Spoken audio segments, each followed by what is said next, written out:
আর সবাইকে দেখলেই বলছে চোর চোর। সবচেয়ে বড় চোরদের ডাকাতদের সর্দার ওরা, সবচেয়ে বড়। নাম না করে অমিত শাহের সিএএ বিষয়ে পাল্টা দিলেন মুখ্যমন্ত্রী মমতা বন্দ্যোপাধ্যায়। এদিন উত্তর 24 পরগনার দেগঙ্গায় কর্মী সভায় বক্তব্য রাখতে গিয়ে সমাজকে ভাগাভাগি করছে বিজেপি বলে অভিযোগ তোলেন তৃণমূল সুপ্রিমো। তিনি ঠিক কি বলেছেন শুনুন। আপনাদের জেলায় যদি দেখেন, মতুয়া ঠাকুরবাড়ির উন্নয়ন কে করেছে? আমরা করেছি। কলেজ কে করেছে? আমরা করেছি। বিশ্ববিদ্যালয় কে করে দিয়েছে? আমরা করেছি। মতুয়া বাড়ির সৌন্দর্য আমরা করে দিয়েছি। কেউ তো করেনি। তাদের বড় বড় কথা ইলেকশনের সময় একটু মতুয়া ঠাকুরের বাড়িতে গিয়ে ঘুরে এসে বলবে ভোটটা আমাদের দাও। সারা বছর কি করেন? আর নাগরিকত্ব, আপনারা সবাই নাগরিক এদেশের, মনে রাখবেন। নাগরিক যদি না হন আপনি রেশন পাচ্ছেন কি করে? নাগরিক যদি না হয় আপনারা স্বাস্থ্যসাথী পাচ্ছেন কি করে?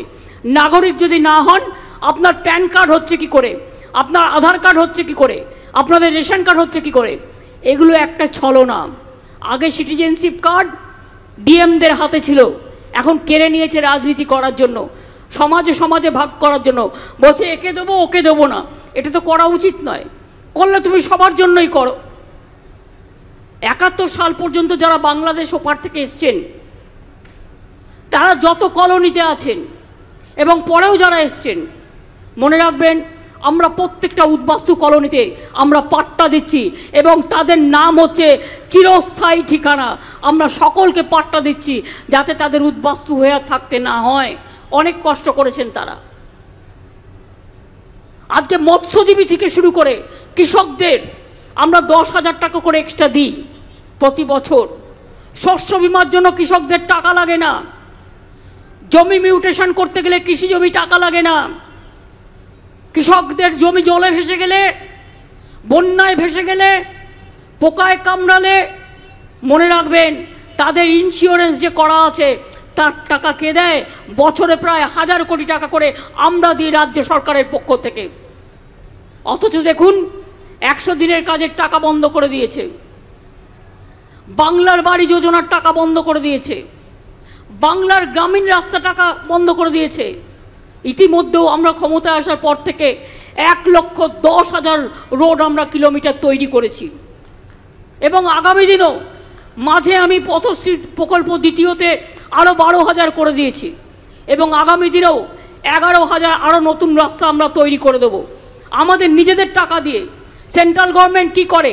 আমাদের এখান থেকে ট্যাক্স তুলে নিয়ে যায়, সেই টাকা থেকে আমাদের শেয়ারটা দেয়, দিয়ে বলে দিল কি? আমরা দিল। বাড়ি বাড়ি জল পৌঁছানো এটা আমাদের কাজ। জমি দিচ্ছি আমরা, মেনটেনেন্স করছি আমরা, টাকা দিচ্ছি আমরা। আমরা 75% দিচ্ছি, ওরা 25% দিচ্ছে। দিয়ে বলছে ঘর ঘর में पानी कौन देता है? बीजेपी देता है। नहीं देता है, झूठा बोलता है। আর সবাইকে দেখলেই বলছে চোর চোর। সবচেয়ে বড় চোরদের ডাকাতদের সর্দার ওরা, সবচেয়ে বড়। চোরের মায়ের বড় গলা। মাদার অফ থিপস আর সাউথস মোস্ট। এক একটা কোটি কোটি টাকার মালিক। বিজেপি করলেই ওয়াশিং মেশিন, আর তৃণমূল করলেই জেলে ভরো। বলছে সব নেতাদের জেলে ভরো, কোনো কেসের বিচার হয়নি। যে টাকা লুট করেছে ফেরত পায়নি, সোনাদানা নিয়ে গেছে ফেরত পায়নি কেউ, জেলে ভরে রেখে দিচ্ছে। তার কারণ যাতে ইলেকশনটা করতে না পারে, যাতে পার্টির কাজ করতে না পারে। বিজেপির কটা চোর গ্রেপ্তার হয়েছে, কটা খুনি গ্রেপ্তার হয়েছে, কটা ডাক্তার গ্রেপ্তার হয়েছে সারা ভারতবর্ষে আমি জানতে চাই। শুধু এজেন্সির গণতন্ত্র চলছে, এজেন্সিকে দিয়ে।